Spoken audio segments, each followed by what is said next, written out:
बसंत पंचमी। बसंत पंचमी जिस दिन से लगता है उस दिन से बसंत ऋतु प्रारंभ हो जाती है और बसंत ऋतु सबसे सुहानी होती है क्योंकि इस समय ज्यादा ठंड होती है ना ज्यादा गर्मी होती है। तो हमें बसंत ऋतु का आनंद लेना चाहिए। इस समय रंग बिरंगे फूलों की सुंदरता और सुगंध से ऐसा लगता है कि मन प्रकृति प्रसन्न मुद्रा में है, मानो प्रकृति एकदम खुश है, प्रसन्न है। यह शीत ऋतु और ग्रीष्म ऋतु का संधि काल है, मतलब मिलन का समय है ठंडी और गर्मी का। हम और आप देख ही रहे हैं कि सुबह गर्मी पड़ रही है और सुबह और रात्रि को मध्य रात्रि से सुबह तक ठंड लगती है। मौसम समशीतोष्ण है, ना कपकपाती ठंड और ना ही कड़ाके की गर्मी। मौसम मिला जुला होता है और दिन में गर्मी, रात में सुबह ठंडी। अच्छा, शरीर पर क्या प्रभाव पड़ता है इसका बसंत ऋतु में? तो इस ऋतु में सूर्य की किरणें तेज होने लगती है।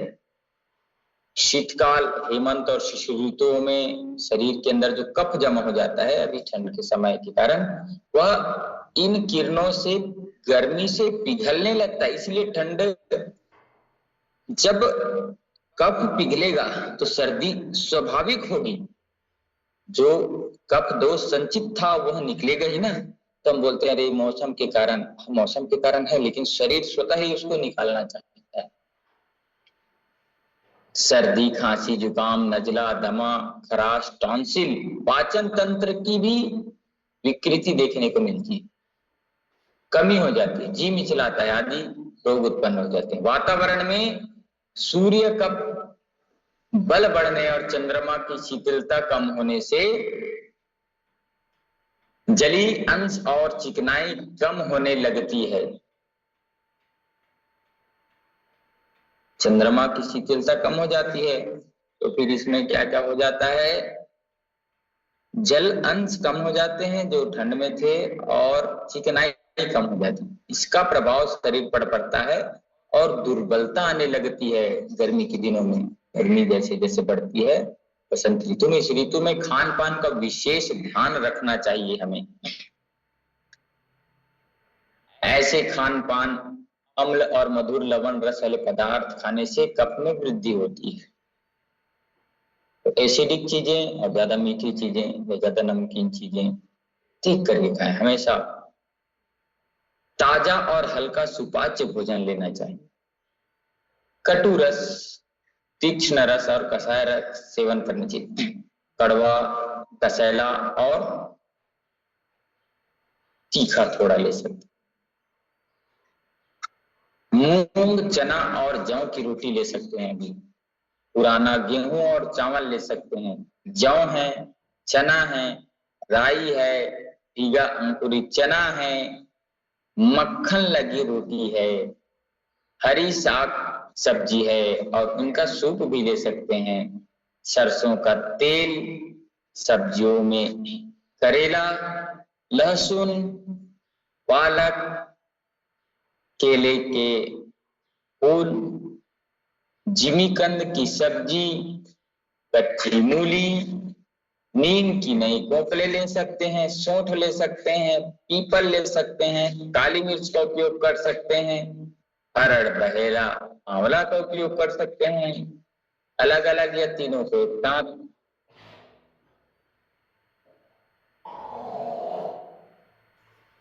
हम फल में मौसमी फल लें, नींबू लें, खस का जल लें, नींबू पानी लें। थोड़ा जल अधिक मात्रा में पीना चाहिए।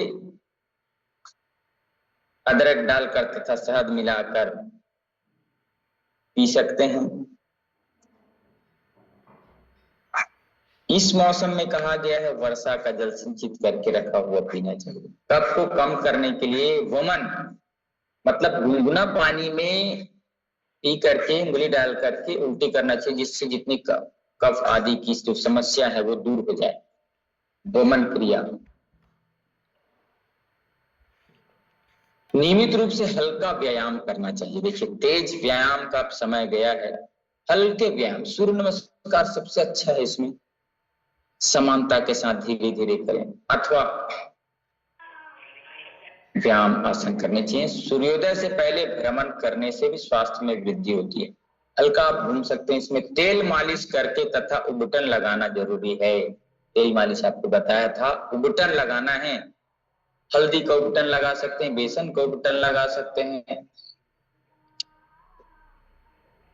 गुनगुने पानी से स्नान कर सकते हैं। गुनगुना जो शीतल जल से करते हैं ताजे से तो और अच्छा है। शरीर की स्थिति के अनुसार, रोग की स्थिति के अनुसार देख करके औषधियों से तैयार धूमपान तथा आंखों में अंजन का उपयोग करना चाहिए। आंखों में अंजन मतलब आंखों में काजल लगाने को अंजन कहते हैं। स्नान करते समय पूरे शरीर की अच्छे से सफाई करना चाहिए।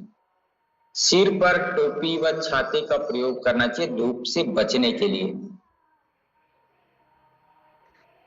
नहाने के बाद शरीर पर कपूर, चंदन या अगर कुमकुम आदि सुगंधित पदार्थों का लेप भी कर सकते हैं।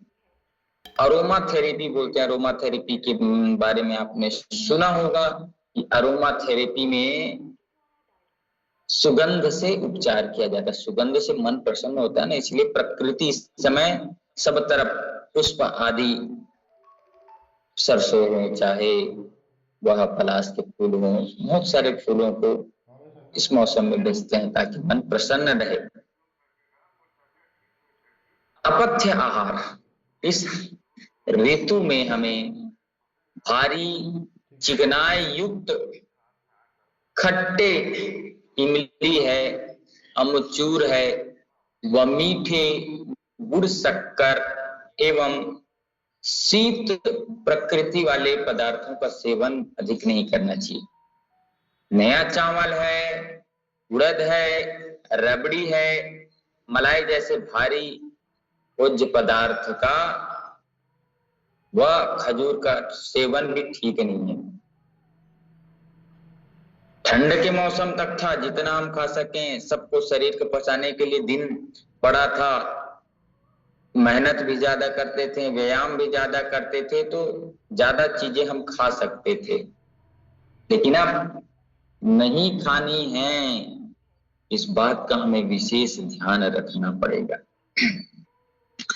खुले आसमान में ओस, नीचे ओस में सोना, ठंड में रहना, धूप में घूमना तथा दिन में सोना भी हानिकारक हो सकता है।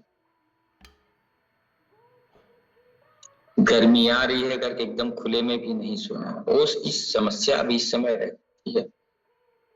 होली के दिन तक ठंड का प्रभाव माना गया है शरीर में, वातावरण। होली के दिन तक आप ठंड के चीजों को बचने के लिए, जैसे हम खान पान आदि का उपयोग करते हैं, जैसे तिल की जो चीजें हैं वो ले सकते हैं होली के दिन तक, उसके बाद नहीं, फिर वो गर्माहट अधिक बढ़ जाती है होली से। तो होली के दिन तक आप सबको अपने शरीर का विशेष ध्यान रखना है, प्रकृति के नियमों का पालन करना है, जो इस मौसम में मिलने वाली सब्जी है, फल है, उसका करना। प्रातः काल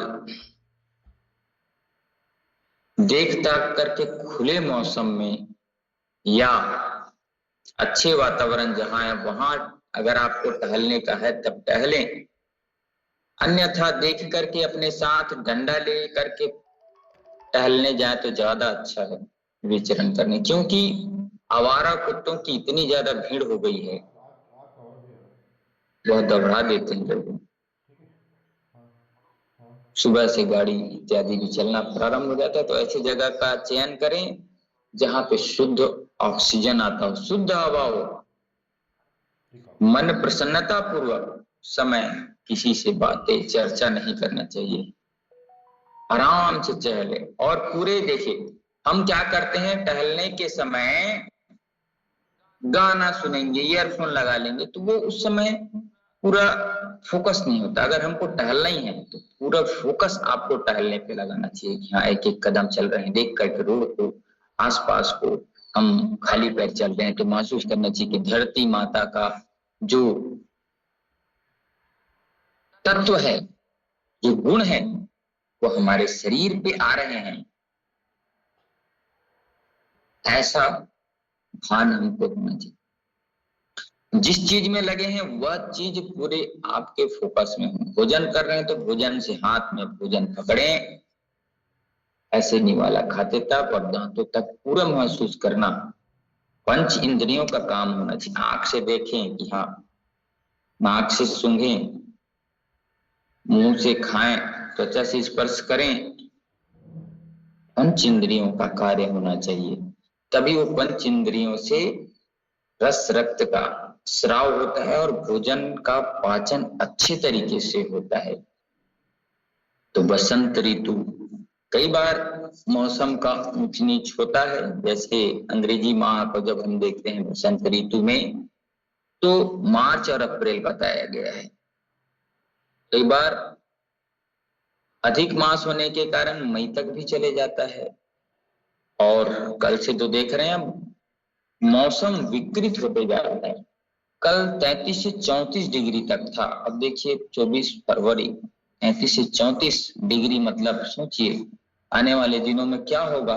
तो वर्षा जल का संचय करना है, जो लगे वृक्ष वनस्पतियां हैं उसका संरक्षण करना है, पेड़ नहीं कटे इसका सर्वथा ध्यान रखना है हमेशा।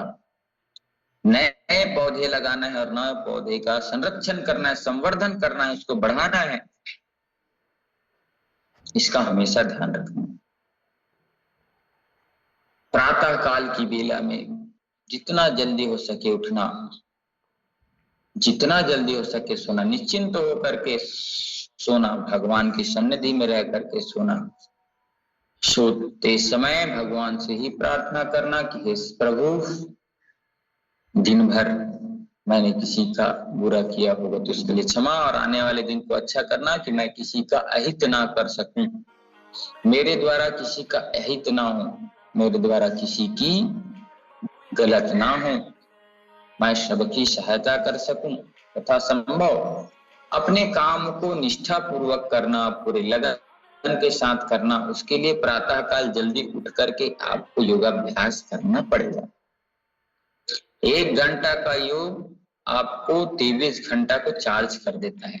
आपके मन को, आपके बुद्धि को, आपके विचारों को, आपके संग को, सबको निर्मल करने की क्षमता योग में है।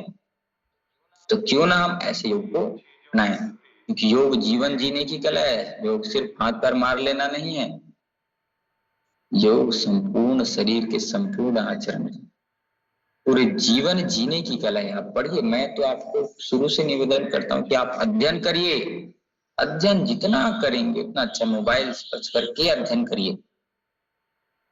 ऋतुएं कितनी होती, कौन कौन सी ऋतु कौन कौन से महीने में आता है, ऋतुओं का शरीर पर प्रभाव क्या है, ऋतुओं का खान पान पर क्या असर है, कैसे खाएं, कब खाएं। आयुर्वेद को पढ़िए, प्राकृतिक चिकित्सा को पढ़िए, योग शास्त्र को पढ़िए।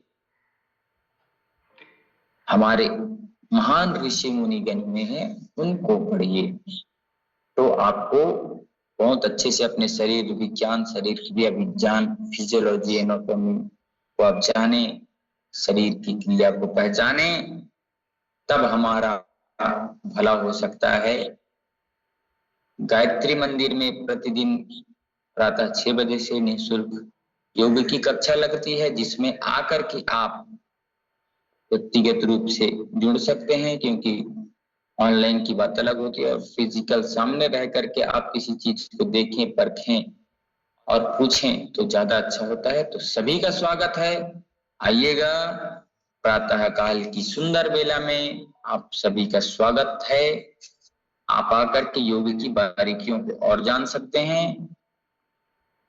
इन्हीं शुभकामनाओं के साथ आज का दिन हम सबके लिए मंगलमय एवं कल्याणकारी हो। भगवान सबका भला करे। शांति पाठ का अभ्यास करते हैं।